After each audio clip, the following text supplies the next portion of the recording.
This video is brought to you by Devout Decals, makers of reusable Catholic art for your home altar, your bedroom, and your home classroom. Today, I bring to you something I haven't brought in a long time to this channel, and that is the writings of Hilaire Belloc.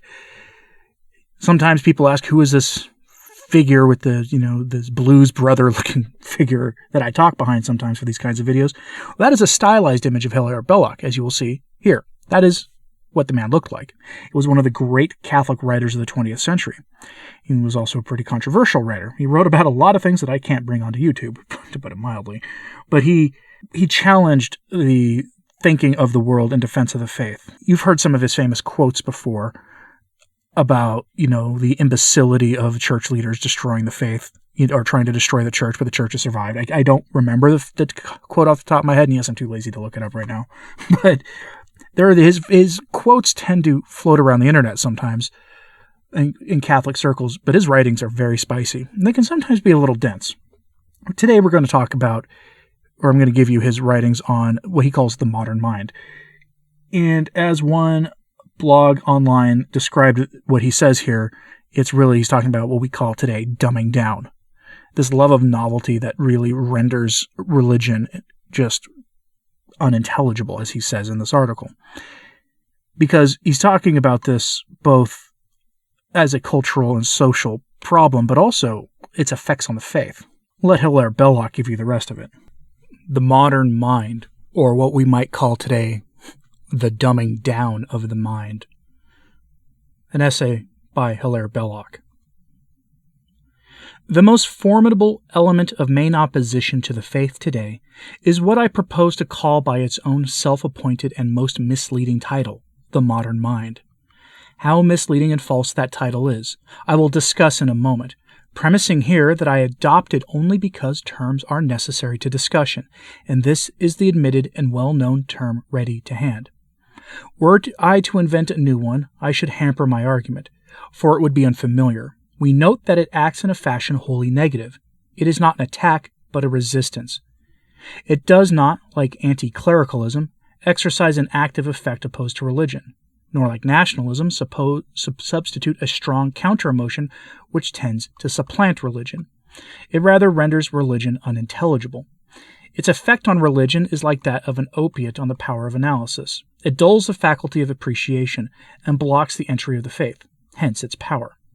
We further note that it is of far more effect in the Protestant than in the Catholic culture, though common to both. In the former, it is discovered higher up in the intellectual and social scale than in the latter, and is very widespread. In the latter, it is more restricted in area and less accepted by the educated class. But everywhere it is of the same character, and everywhere so far as its influence it extends, it fills with despair those who attempt to deal with its fearful incapacities. And even before they can deal with it at all, they are brought up against the absence of a language to effect their end. For indeed, this chief adverse condition we have to examine has no suitable name. There is no fixed term or definition for that major factor in our present difficulties, the spirit which is everywhere a main adversary of the Catholic Church, and peculiar to our generation. Many a name has been attempted, none has been found satisfactory. The mood running through the lower masses of the modern world, of wide influence, therefore, in Europe and America, is baffling to label. That name which its own victims use, the modern mind or modern thought, is a misnomer because it ignorantly begs the question of universality. It presupposes that those suffering from the disease are the mass of our contemporaries, and those free from it are negligible exception. Of course, it is not so. Most modern men do not feel this spirit. No Catholic feels it, at least no Catholic who cares to remain Orthodox. The great part of really cultivated men outside the Catholic Church despise it, and everything traditional and solid in our civilization, notably the peasantry of agricultural countries, leaves it to one side. Nevertheless, as it is the word its own votaries use, I will here call it by that name, but in inverted commas. I will speak of it as the quote-unquote modern mind, but emphasizing continually, as I do so, the falsity of the term. If we call it, as some do, quote-unquote realism, we are confused by the use of that term with a precise and profound meaning in true philosophy, where it signifies the reality of ideas, as opposed to nominalism, We are also confronted by the disturbing fact that even in the conversational sense of the word, the spirit which I speak is the very opposite of recognizing the real world. It is a spirit soaked in ready-made phrases which have been swallowed whole, without the least examination, by minds incapable of criticism. Were we to call it modernism, we should be nearer the mark, but unfortunately that word has already been assigned to a definite theological school of error.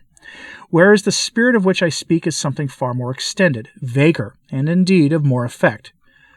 We all know the thing. It is the spirit which tells us, on hearing any affirmation or hypothesis not within its own limited experience, that the affirmation or hypothesis must be false. It is the spirit especially prone to take for granted the falsity of an unfamiliar idea, if that idea is known to have been familiar in the past. It is the spirit which confuses development and complexity with the growth of good, and the process of time with a process of betterment. It is the spirit which appeals, as to a final authority, to whatever has last been said in a matter, the latest authority. It is the spirit which has lost acquaintance with logical form and is too supine for reason. It is the spirit which lives on bad science and worse history at third hand. It is the spirit, not of the populace or of the scholars, but of the half-educated. Ignorance forbids them to know with any thoroughness what men have discovered about these things in the past, and how certainly. Intellectual sloth forbids them to examine an argument, or even appreciate the implications of their own assertions. With most men who are thus afflicted, the thing is not so much a mixture of these vices as the mere following of a fashion. But these vices lie at the root of the mental process in question. And that was Hilaire Belloc, describing essentially the clouding of the modern mind through, the dumbing down effect. Describing it as perhaps a complicated way, but he's not wrong. He's talking here about this idea that because things are new, they are by default better than things that came before. And how it is actually similar to the heresy of modernism. Where do we see this idea?